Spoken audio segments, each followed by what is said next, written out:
Hello, and welcome to Primordial Threads, where we unravel the universal threads that weave us together from an astrological perspective. My name's Hannah. And I'm Anna, and we're here recording on July 31st of 2022. It is 1:12 p.m. where I am at Central Time, and we have a Scorpio rising chart today. We sure do. We're going to get deep into it today, I'm going to assume. Like usual. So this is our very first episode. Hello, welcome. We are so excited to have you guys listening to us and our weird musings. We wanted to do this podcast as a way to explore relationships. The way we met had very much to do with synastry, which we'll go into. But we realized how much value synastry has in developing both your relationship with yourself and with other people. And it's a topic that, it's touched on for sure. There's people who are doing a lot of great work with synastry, but it's not, I don't know. I feel like I haven't listened to any podcasts that were just going into the synastry of things. Yeah, I feel like there hasn't been one that's solely dedicated to the practice of synastry. Yeah. So we wanted there's a few fun things going on that we wanted to talk about. And we'll give you guys the rundown for what you can hear from us coming up. But first, we just wanted to introduce ourselves. Let you guys know what synastry we have so that you guys can laugh in the future as you see it coming out in the episodes. Exactly. But also so you have a good baseline of who we are and just what synastry is in general. It's kind of your intro episode. Welcome. So I'll give you at least my big three to start. So again, I'm Hannah. It might get confusing because we have very similar names, but it probably shouldn't. So I'm Hannah. I have a Cancer sun, Taurus moon, and Taurus rising. And I am Anna. No we may just need to call ourselves like H and A. H and no H. H and no H. But I am a Cap sun, Cap rising, and I have a Taurus moon too. So obviously right there. Right off the bat, there's probably a couple things you notice, but the way we met was pretty cool. And it's very relevant to the story. So I ran this program called Niche, where I invited a bunch of different astrologers from all over the world to submit their birth charts. And I and my friend Ryan worked together to match them up with other astrologers who we thought would be good friends. So we used a bunch of different techniques, and sometimes it came down to who was available when and if we could really make that, and it was cool because it really worked out beyond even our intentions. A lot of times the universe stepped in and was well, these people have to meet because it's the only time they're available. And then we would look at the charts and be like, oh wow, they actually have not the synastry we originally would have looked for, but they have this and this and that. So that was a really cool intro to synastry, or an intro to practicing synastry. I'd been studying it for a while. I've been practicing astrology since 2020, so a little bit more of a noob. Definitely would call myself. I think not an aged professional, but definitely not green. True. We wouldn't be doing this if I was green. But I definitely, I consider myself more of an intermediate, we're both still learning here. But that was a really cool experience in, exploring synastry, how it can show up in the real world. And it just so happened that Anna was one of the folks who submitted her chart and was part of the program. And we weren't originally supposed to be partners. We weren't supposed to be in a niche together, but through a series of events orchestrated by the universe. People dropped out and I had to restructure, and I put myself into a niche. And immediately I was drawn to Anna's chart because we do have those Taurus moons that are both right there. I think almost everyone in our chart, in our niche, had Taurus moons, and the one who didn't had a Libra moon. So they were all Venusian moons. And then another thing that was cool, I liked that my son is in Cancer and her son's in Capricorn. So they're opposing each other, which off the bat, some people would be like, well, why would you want to take a hard aspect? the opposition that you're on coming from different places, but it's like, well, yeah, it works differently than that. Yeah. I don't think oppositions have to be a bad thing, though. I think it's just that I think the thing that people forget about oppositions is that there is a core of there being a similarity with an opposition, right? Like you're always going to have, I'm blanking. Is it the modality that's the same on oppositions? So they're both nocturnal Oh, signs. crap. No, there's something else for those. I feel Oh like no, you're right. No, you're right. The modality. Sorry. Okay. I was thinking about no. You're right. It is modality because they're both cardinal signs. Yeah, so you both have the same modality, but you want to go about the problem. So you're like both concerned with the same problem, but you want to go about it in a different way. So it's more of like an argument of paths to the same outcome than it is the outcome in general. Exactly. So I find that it's not necessarily as argumentative as people would think it is. Not at all. No. And I think if you think about it from the perspective, well, if it was a Cancer rising, then the 7th house would be Capricorn, and that's the partnership like house. Yeah. So there's always something there. I think the opposition, like that's your your sun is 7 from my sun. So it's like a natural kind of partnership feeling. And I think that's kind of, yeah, exactly. So yeah, we're going to be using a bunch of different techniques. Some we might tell you what they are, some we might forget because sometimes it's like a second language to us. Yes. Which is, we are definitely intermediary here, so we're not going to be perfect, but we're going to do our best. We sure are. And I think that's kind of the beauty of the astrology, is that it is a language and it is something that's flexible and has rules that you can utilize and work within to delineate some really incredible stuff. But it is, at the end of the day, interpretation. So I think I'm excited to, use our own charts and our own musings to explore this topic and expand it for anybody else who wants to tune in. Yeah. And then we're also going to be doing some work to try to look at the archetypes of all of the different planets and kind of get really into that core of what it is that all of them are about. Because sometimes I think that there is a tendency for people to have just a few little keywords that they kind of focus on, but then it takes away so much of the depth that there is, with the planets. I'm a student with Austin Kopic, and he says that you can never know too much about the planets. You can always learn something. Like the basics can never be gone over enough. So I love that.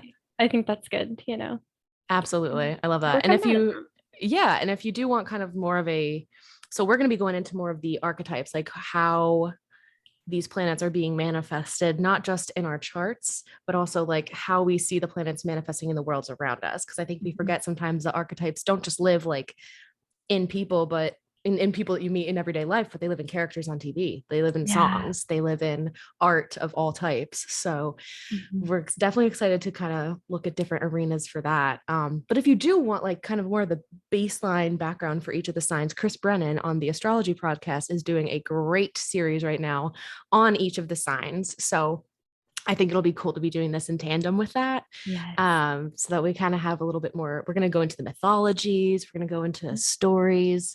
We're going to bring out some different archetypes from different cultures that you might not have seen before, it tends to get parsed down just to the Greek archetype or the Roman archetype, but there's so many other really fantastic stories that are from different backgrounds. Yeah. And I think that's, this is kind of coming together for me too. Like at the end of the day, that's one of the things that make us the most human. I think it's B. Dave Walters is an author who said this, but stories are what make us human. It's being able to tell stories, being able to experience stories. And I think stories come out in art and culture and in these archetypes, and the archetypes are the stories are vehicles for the archetypes to get, I don't know, not passed down, but communicated, experienced, expressed. Yeah. And there are things that we all identify with every day. So I'm excited to dive into those. Yeah. And then we're also going to be doing stuff. Ooh, knocking my mic all over the place. We're also going to be Mars in the 7th house already. Violet. Yes, we do have. Yes, the chart for today does have Mars on the descendant. With a good old pal Uranus and Oh yeah, because we do have Mhm. the pile up is about to be, it Oh is yeah. nigh. Yes. So for context, tomorrow, August 1st, 2022 is the exact Uranus, Mars, and North Node conjunction. Oh, So what Lane and I are doing tomorrow. Oh, my husband's name is Lane, by the way, guys. You'll mhm. hear me reference that a lot. It's the first day that we're going back to the actual gym Shut tomorrow. up, dude. We're Yeah. signing up for the gym tomorrow. I shit you not. No, Yes, dude. not on And our all the moons. yes, and all the girls at work on Friday were like, so we're doing a gym accountability group, right? And they all just put us in a like an Instagram group, and now we're all gonna be. That's so Oh my freaking God. funny. That's funny. Okay. Hopefully we don't injure ourselves. That's what I'm worried about. Okay, But well, my conjunction now, I was planning on working from home and being nice and chill and safe. Mm. And then my boss was like, nope, everybody's working in the office on Monday. We're going to welcome this new girl and we're all going to have a team building. And I'm like, We have a new girl on Monday too. shut the fuck Yeah, up. we have a new person starting. That's so weird. Why? Okay, so this is something that we've noticed Ah, is both of our Taurus moons, we have so many of the same experiences. It's it's not freaking even weird. funny. Like, I feel like our timelines line up so well together for, So well. I don't know. Well, that's also angles, I think, too, because every major thing that happens in one of our charts is happening for the other at a major point as Yeah. well. Yeah. So, We have very similar angle angles synastry is going on powerful. there. Yeah. Yeah. Yeah. So yeah. So Intrinsically lined up together. That's what it feels always. like. Yeah. So we'll be diving into our synastry in a second here a little bit deeper, but it Mhm. really is crazy how loud it gets. Yes, it's allowed. Okay, so I guess we hmm went through how we met hmm and little bit. niche and hmm all that good stuff. Is there anything else that we need to tell them about what's coming up, or do we want to just go straight into it? Let me see. I think the only other thing to let them know about is our special episodes probably coming once a month. Yes. Where it'll be a little bit more chill. And you Mhm. guys, we're just gonna invite y'all to, roll up, sit back, and join us for some pot thoughts. Yes.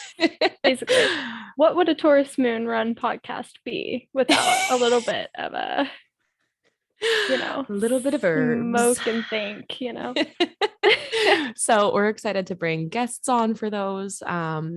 Still going to be exploring astrology stuff, but Mhm. in a little bit more of a relaxed Thursday, Friday afternoon, Mhm. Venus Day, Jupiter Day vibes.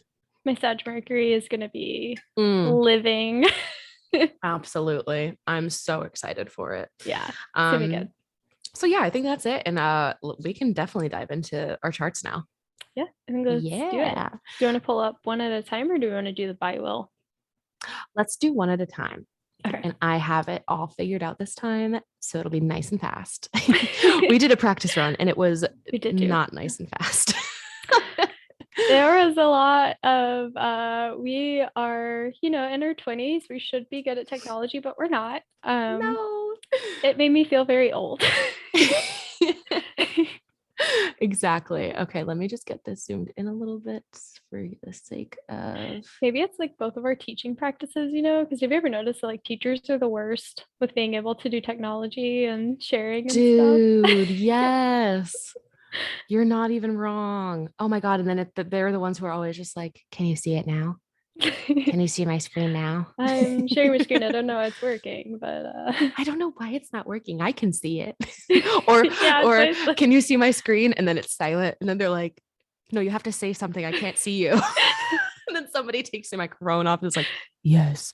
Like, okay. All right. So I'm actually going to share my screen now with Anna's chart. oh Here we gosh, I go go. first. Okay. So here it is. All right. So I will describe for our audio listeners what we're looking at here. Unless you want to describe your own chart. Go ahead. I mean, yeah, I guess you can. I guess I can tell my own chart. Okay. So I am a Capricorn rising at 14 degrees, and then I have my sun at 17 degrees of Capricorn, and I have my Neptune at 29 degrees of Capricorn. Mhm. So all of that is in the first house. And then I have my major pile up in the second house where I have Venus retrograde in Aquarius at 1 degree. I have Uranus at 7 degrees, Mars at 15, and Jupiter at 23. Then I have my Saturn in my fourth house in Aries at 13 degrees. I have my moon at 12 in Taurus in my fifth house. And then I have Chiron in Scorpio at 16 degrees, Pluto at 6 degrees of Sag in my 12th house, and my Mercury at 24 degrees of Sag in my 12th house. Yeah. Every time I look at this, I'm already seeing my brain already goes immediately to the synastry, but I'll wait for a second. No, you're good. Yeah. Right off the bat, I mean, I already said that I'm a Taurus moon and Taurus rising, and you're a Cap sun and Cap rising. So we both have that angular first house luminary Yeah, we going do. on. So we definitely both, and they're both in earth signs. So we have Mhm. that. Yeah. So I Driven will. understanding. Mm-hmm. Yeah. Yeah. I I always think, go oh, ahead. go ahead. No, you're good. I forgot what I was going to say. I'm not going to lie. Oh, shit, I forgot too. Damn it. I was hoping you were going to take over. I was like ready to focus on you. No, you're good. I always get drawn to your you have a fifth house IC and an 11th house MC, and your IC is directly on my moon. Yeah. Am I looking at?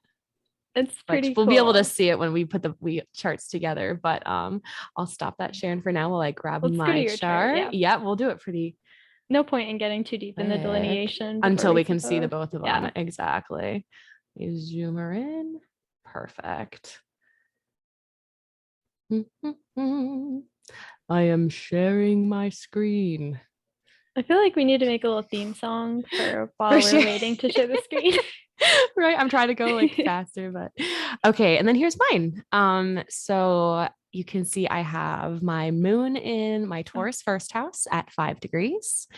Let me There's something obscuring. Yeah. There we go. I have my rising at 29 degrees of Taurus.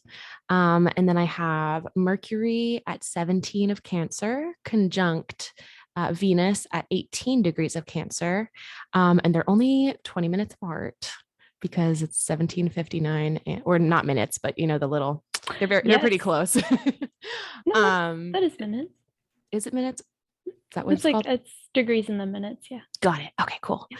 I did it right. My Taurus moon's like, oh, good. And then I have my Cancer sun also at 27 degrees. What's next? I've got Chiron at 23 degrees of Virgo, as well as Mars at 29 degrees of Virgo. Pluto is at 27 of Scorpio, so technically a millennial, I guess. I guess, yeah, we're air quoting that. Hey, I don't feel much like Gen Z either. I feel like I'm in the weird. We were just talking about how there's like an intermediate that's like not like really either. The second lost generation. Yeah. Because I mean, like, I feel like it's the Capricorn, Neptune, and Uranus gen, where it just feels like, yeah, I remember when YouTube was invented, but also like I got my first phone whenever I was in 8th grade. So, So we got it at the time like we would have gotten it anyway, probably, but it was like, we still remember, like, I remember Y2K. Like, I don't. That's okay. Yeah, you were very young, but but I was like 5, 6. I remember my parents like hoarding stuff in the basement and being all scared. Yeah, I mean, it's like remembering 9/11, there's like the people, or like the people that don't know who Willie Nelson is, like that type of Gen Z. I feel very far removed from that. That's fair. Well, you're also very Saturnian, so I feel like you have a connection naturally too. Like the olden days. So true. Not me being comfortable 1992. Yeah, literally. Actually, funny story that's relevant to this short one while I interrupt myself in my chart. But one of the things that was funny about Anna was originally she was with a completely different niche when we were organizing it, because we put her with all of the older people because we're like, she has so much Saturn, she'll get along with them great. Damn. I know, dude. I was so glad that when we universe had a plan. I would have vibed with them probably. You would have. And like now that I know all of them, you absolutely would have. You would have. No, they're just great people. They're very intelligent, very just, I loved all of them. That's awesome. Okay, so I will continue. I've left off at 27 degrees of Pluto. Yeah. Pluto, 27 Scorpio, and then I have uh it's that one's retrograde. None of the other planets have been retrograde so far. Pluto's my Mm-mm. first one. And then I also have Jupiter retrograde at 5 degrees of Sagittarius. Um, How did I not know that you had Jupiter retrograde yeah. or Saturn? But oh dude, my progressed Jupiter is station direct now. Ooh. Because it was close to the station. It wasn't like Oh it my wasn't that far gosh, away. yeah. Mm-hmm. Well, you're lucky. Not many people get to experience a I Jupiter know. station and progression. I know. Huh. What that's why when I looked it up, I was like, wait, what? Doesn't that stay retrograde for a long ass time? But it must have been like a week or two after I was born. Wow. So I have that. And then I have both Uranus and Neptune retrograde in Capricorn at 24 degrees for Neptune, 28 degrees for Uranus. Um, I will change how I say Uranus probably 15 times throughout the course of this podcast because I can Oh never yeah. decide Sometimes with whether I like like Uranus. Uranus. I mean, that's who he's named for. So Yeah. I like that spelling too. Uranus. It's anyway. And then I have Saturn at 24 degrees of Pisces, also retrograde. Woo So woo. all of my outer planets are retrograde. That is so funny that you care so much about relating then. That all of your outer planets are retrograde and you're like, I'm just gonna focus on the relating triad and that's my home. I mean, yeah, down in Cancer in my third house, I just have like Mercury, Venus, and the Sun just Yeah. vibing, just vibing. And I like talking about my chart sometimes. So sometime we'll get into the some of the nitty gritties of the experience, but that's how Yeah. it basically looks. And then I will pull up our final bi-wheel here, or I our don't first know. bi-wheel, but Yeah. our I final didn't even chart. notice that your MC is like on my Uranus. I didn't notice that until right Yes. now. Yeah. Oh, I just closed my tab. Classic. Here we go. But yeah, let's go into it, shall Yeah. we? I'm Here's a so little ready. short treatment of angular synastry And our because we're angles going to are get into that. exactly, and that's what's so cool about our charts is because, well, let me share it before I Yeah. go on a tangent.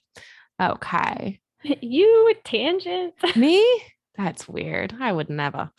All right, cool. So there's my screen. Let me just do this so that it disappears. Ah, I don't know how I didn't notice some of this stuff.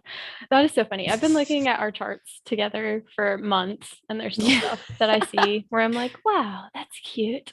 Right.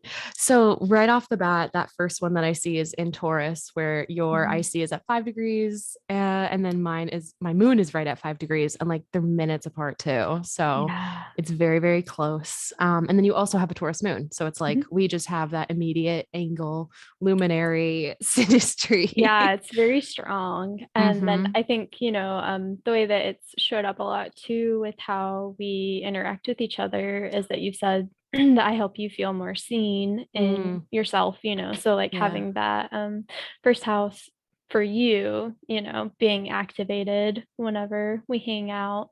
Mm-hmm. That's really sweet. There we go. I was trying to figure out how to get those bars off the bottom of the screen. But yeah, no, that's exactly, yeah, no, you do make me feel very seen. And I think just sharing that, I mean, the moon experience in general, like sharing a moon placement with somebody, like we'll talk a lot about luminary synastry, Mhm. but moon synastry is huge. Oh yeah, it's so strong. I mean, there's Yeah. just an instant. I didn't really ever feel awkward with you. I Mhm. think maybe like the first 5 minutes, I was like, Yeah. I don't know how much to share or what Yeah. not to share, but then it just was very comfy. Hmm. It was like I'd known you for a really long time. Yeah. And I think, having your moon right on my IC is very homey, Yeah, you know. absolutely. And I mean, I do also have the south node at 1 degree of Taurus. Hmm. And for some people, they look at that kind of synastry, like south node synastry, as past life synastry. So that might be Yeah. something we play around with. But I do notice that south node synastry, there's often the feeling of like, I know you, Yeah. I know Hmm. you, which Yeah. is Well, pretty then cool. there's And the then if other self node at Scorpio on the MC. Yeah. Yeah, the North Node. Oh, North Node. Sorry. Yeah, Wait, well, where's the, yeah. Okay. The my other North South Node. Ha Node, ha I ha. just I Ignore just me. noticed that today. No, you're good. I just noticed that my North Node is like a few degrees away from your midheaven, Hmm. which is Yeah. really cool. So it feels very faded. Exactly. Yeah, nodal synastry always feels very faded. Yeah. Which is Um, funny how our getting to know each other came about then, because it was very like several things had to happen in order for the outcome to occur, which, mhm. okay. Like and then I also noticed your descendant is pretty close to my Mercury Mhm. Venus pairing. Yeah. So that's kind of a close angle synastry there. Well, and your Mercury is right directly opposite my Your sun. son. Yeah, it Yeah. sure Mhm. is. My degree. I Yeah. think the minutes are a little bit off, but yeah, it's Yeah. my degree exact. Look at that. Oh, sorry if I have your chart a little bit wrong there. How so? Do I, oh, the minutes. Oh, I see what you're No, saying no, about no, the no, minutes. no, I was like, no. oh Yeah. shit. No, I don't know the Perfect. minutes of my chart. I'm No, not you're that into Gucci. Yeah. it. Cool. So yeah, that's a cool opposition there. What was the other thing? Oh yeah, you said the midheaven, my midheaven with Mhm. your Yeah. Uranus, which is really Mhm. cool. Your Neptune. I mean, the outer planets are always gonna be, you're gonna have some synastry there, but having, Neptune and Uranus so close is kind of neat. Yeah, we've got that Um, Jupiter Pluto too. mm-hmm. Oh Mhm. yeah. Oh yeah, Yeah. that's what we just noticed too, is Yeah. Which I yeah. think that's fun. That's awesome. I think that's so cool. Cause I mean, that's girl, that is some power couple dynamics right there. Like, hair It's flips. very Thanks. to me it feels like expansion. Jupiter always feels like Mm-hmm. expansion to me, and then Pluto Mm-hmm. feels like dramatic changes, transformation, the nitty-gritty scary shit. Mm-hmm. The shit that is going to Pluto, and you Yeah. don't have anything to control about it. So Yeah. it feels like a radical self-development kind of theme. Mm-hmm. Mhm. Exactly. And I think it's cool too that it's in dark houses for us, because I think Yeah. the houses that you're seeing here are my houses, I believe. Yes. Yes. Mhm. So it's in my eighth house, but it's in Anna's My 12th. 12th house. So Mhm. it's in this area that's really forcing us like out of the light. And that's why we're using a lot of the, a lot of that's really cool actually, dude, that a lot of the charts we've been using have been Sag rising. Oh my God, that's We've yeah, been, yeah. yeah, Mhm. we do electional astrology as well. So we incorporate that into um how we're releasing episodes and recording episodes. That's why we like to let you guys know, when and where we're recording this. Mhm. And wow, yeah, it's just hitting me that we've been using a lot of Sag risings. We have that like Yeah. dynamic I didn't even realize that, pairing. but that's really funny. Yeah, that's so cool. Yeah. So I I guess the theme of us together doing this whole endeavor is very Jupiter Pluto. yeah, Mhm. which feels like I need to think more about that because I was about to go on a tangent. It was going to be way too long. But I wanted to point out too, I just noticed that your year, that was terrible. You're Your Neptune and my Mars are you're exactly trying. trine. Yeah. I That's didn't notice that cool. either. Me That's neither. cool. Yeah. That's The first house Neptune experience is very yeah, interesting. and that was something that we talked about right off the bat, was we've been talking about a lot of Neptune stuff like from the beginning. Yeah, I love Neptune. I Hmm. feel, I mean, obviously it's in my first house, so it's there, it's loud. Hmm. But yeah, I love the Neptune synastry type thing. And another thing that we noticed really early on too about our synastry is that we both have Venus Neptune. Hannah has the Hmm. opposition Hmm. with her Venus and her Neptune, and then I have a conjunction with Yeah. mine. So we Yeah. both kind of had that way of looking at Venusian interactions that's clouded by Neptune. Yes. That is definitely an interesting. I also just noticed your south node is conjunct my lot of spirit, Ah, which is hey, very cool. that's cool. Yeah. Yeah, That's neat. let's see. I like just staring sometimes. I'm just staring at these. I do think one cool thing is Same. you and I don't have like any Gemini or Libra placements, but we both have a hefty dose of Aquarius, Yes. And which is the really funny thing cool. too is Hmm. that I have a lot of Gemini and Libra relationships. Mm, And you have a ton of Scorpio Aquarius relationships. I do. Hmm. That's interesting. Yeah. Yeah, no, and that makes sense though too, because we both have we both and I guess we can get a little bit into our synastry here with like the moons, and I think this Aquarius bit ties in as well because your moon is ruled by that Venus in Aquarius. Hmm. And I think Aquarian experiences can often be very polarizing. People either like you or don't like you right off the bat. Hmm.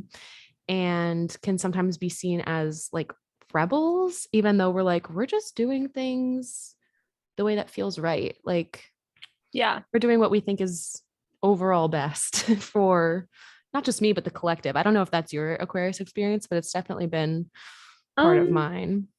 I think that there needs to, in my personal opinion, there Mm-hmm. needs to be a shift in how we think about Aquarius, because I Mm, don't think it's necessarily as pioneering as people want it to be. I think it's mm, more of like a perfecting than it is. It doesn't necessarily reinvent the wheel to me. It just kind of takes yeah, what has been done before and makes it better, you that know? makes yeah, and that makes a lot of sense with that like kind of um leveling up the language that we're using. And it even makes sense going from Capricorn to Aquarius in terms Hmm. of Saturn's rulership. Saturn in Capricorn is very like building the foundation, getting the Hmm. nitty gritty, like here's the systems that we're putting in place. And then Aquarius looks back and says, okay, Yeah, now let's make let's this fix better. some. Oh Yeah, my yeah. God, efficiency Hmm. and like efficacy and like making things I can definitely relate to Yes. that as like an Aquarius experience. Hmm. Yeah, because you think about it, all of the signs kind of fix what is wrong with the sign before it, right? And Mm-hmm, Aquarius is still a Saturn ruled sign, so it's still mm-hmm, very concerned with the structure, the rules, the regulations, that kind of thing, right? And, mm-hmm. Capricorn, like you said, it builds up those rules and regulations and the structures. And then I think Aquarius kind of perfects them, decides what do we actually need to listen to and what do we not need to listen to. Yeah. What do we have to do to get this done and still follow the rules, but what can we not follow the rules on, you know? Yeah, exactly. I think that's such an interesting point to Saturn's character, like how Saturnian to look at the structures you've built and they're like, and now let's make it better. Yes. Like, how can we improve this? Hmm. Um, and it's not even always just like better, like good, just it is better, like just more efficient. Hmm. Yeah. That's really cool. Yeah. And I think Yes. making it, more solid, because Saturn is Mm-hmm. concerned with how solid a structure is. So, you're going Mm-hmm. to be looking for the faults and the cracks in what you've built, Yeah. and fill them in with the Yeah. paste or whatever. Yeah, and I it don't know being what you like built past another that. fixed sign. Yeah. I think it's cool that Saturn has domicile in both a cardinal and a fixed sign. That just makes total Hmm. sense. It wouldn't make sense Yeah. if there was a Mhm. Saturn mutable sign. Oh, that'd be Can you weird. imagine? Oh my gosh. Yeah, and with the Aquarius being fixed, that doesn't Hmm. denote it creating anything. It just denotes it continuing what has been created. And, Yeah, you know, that's a so great point. I would like a shift away from talking about Aquarius as being a pioneer, because Mm, I really don't think it is. And I know, that's fair. don't be mad at me, Aquarians. No, I think that's a great point, and I think that might be part of why Aquarians are received the way they are, Mhm. because a lot of times an Aquarius is like, how am I about to describe myself here? Oh no. I think an Aquarius can come at things from a critical perspective, and it's not meant to be hard. It's not meant to be like a bad thing. It's not meant Mhm. to be a like critique on someone's character. It's more just like, no, I'm looking at this critically because I know how things can be. I know how good it Yeah. can get. And why would I not be putting my energy into that? And some people don't have the energy to receive that. Yeah. Well, I feel like And that's an air sign thing in general, mm, is that it's more concerned with just objective, yeah. because, like Gemini, Mercury, it's the experimenter, I guess is how I would, Yeah. explain Gemini. And Mm-hmm. so that's very cool and detached, just wanting the knowledge as well. And I think Mm-hmm. Libra looks very objectively at relations and how to Yes. come about with the joining, and like a compromise comes up for me with Libra a lot, where it feels concerned with that. Yeah, definitely. And then Aquarius's focus is more on the structures that are in Mhm. place. Yeah. Um, yeah. So I think we both identified with kind of being, But I we're looking at identify with the, archetypes, Hannah. You know what I mean? So it's yeah, like it's very Aquarian to look at the archetypes of things. that is true. Mhm. That's exactly true. Yeah, because and you know what? That's funny. That's a really good point. Is that a lot of what we've talked about in what we want this podcast to do is we really do want to provide a new lens, a more efficient lens to look at some of these. We did say Seriously, those words. we did. A more efficient lens to I guess, embody the understanding of these archetypes rather than trying to memorize a list of buzzwords. Mhm. Because at first, like, that's how I noticed I was doing astrology. I was trying to just memorize what everything meant. Because, I mean, and if you Yeah. think about the education system, at least in America, like, that's very much what it is. It's you're Mhm. just memorization and repetition. Um, but My Saturn Mercury astrology, can't. yeah. My Cancer Mercury, like, it holds that memory, but it holds more emotional memory. It doesn't really hold, That's it's not interesting. I can remember how something made me feel or made me, but I can't as much remember the details. Cancer Mhm. Mercury I don't think is good at details. No, I don't think a Sag Mm-mm. Mercury is either. I No. remember the general gist. I can tell you every single thing that happened. I cannot tell you any of the nitty-gritty, like name, date, time. Who knows. Yeah, I rely on my Virgo Mars for that a lot more, way, way, way more. But at the Yeah, same I time, can it see still that. answers to that Cancer Mercury that's like lost in the sauce. Lost in the Just sauce. vibing with Venus. Yeah. um, Well, you're also yeah. under the beams. Like you have your Oh yeah. Mercury and your Venus under the Mhm. beams. So they are very inherent to you and your character. Yeah. I think other people might not necessarily see it as much as you do yourself. Hmm. So. Yeah, definitely. Yeah. Yeah. So it's just interesting. Yeah, we definitely are seeking to present more embodied archetypes that we can work with, like, in the context of our daily astrological practice, or in the context of looking at your natal chart and seeing, like, not just what each of these planets is and what it's doing and what it represents, but like what stories do they hold Mhm. and why is that important to you and your life story? Yeah, the lived experience. Exactly. Yeah. Mhm. So I think that's really cool. I'm glad we honed in on that. Yeah. Aquarius. I don't think we've ever really gone into that part of our No, charts together. we didn't. That's No, really cool. that's cool. But you can already start to see kind of how important the angles are for both of us. And Oh then our yeah. synastry, it's very tight. Hmm. So whenever any one of those four corners of either of our charts are activated, it's having something else for the other person. And Yeah. a lot of times Hannah and I will be texting back and forth and, we'll forget that we have such tight Yeah. angle synastry. And then it's like, oh my God, you had something happen too? Wow. That's You know? so weird. I wonder why. Yeah. And then Every we're like, time we're oh. like, is it just the Taurus moons? And then it's like, no, it's the angles, buddy. No, I'm glad that we're looking at this because I genuinely forgot. Because I forgot you have a fifth house and 11th house, midheaven, Yeah. icy axis. Yeah. So that does put your angles in like really significant places in my chart and vice Hmm. versa. Yeah. So, So we both have that going for us. mm-hmm, And also, yeah. Hmm. mm-hmm.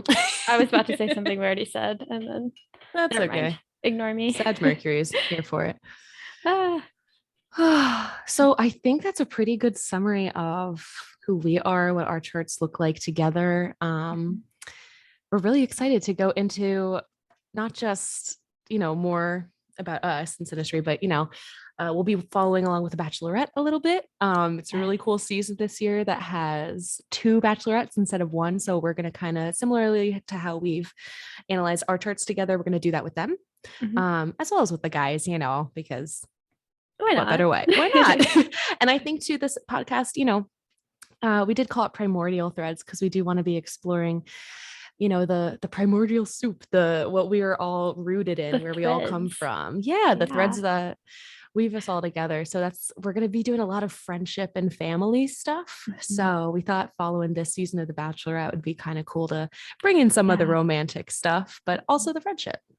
Yeah, because this is a perfect opportunity to be able to see, two people that have connected as friends, but also been kind of like shoved together into a weird situation, Yeah. Oh my God. Um, It's going to be a yeah, mess, but a beautiful mess. a beautiful mess indeed. Yeah. All All right. right. So thank you guys for joining us. Where can they find us, friend? They can find us at Primordial Threads on Twitter, and then I am at Sappy Saturnian on Twitter. And I am at Illuna Astrology on Twitter as well. And I believe you can also find us on YouTube. We have a little website. Check us out. Let us know what you think. Let us know what you want to hear us talk about. We're Yeah, like, open. comment, subscribe, and let us know if there's a topic that you would want to go into that's related to synastry. Yeah, we're all about it. So thank you so much for listening, and you have a good day now. That's terrible. Okay, bye. Bye.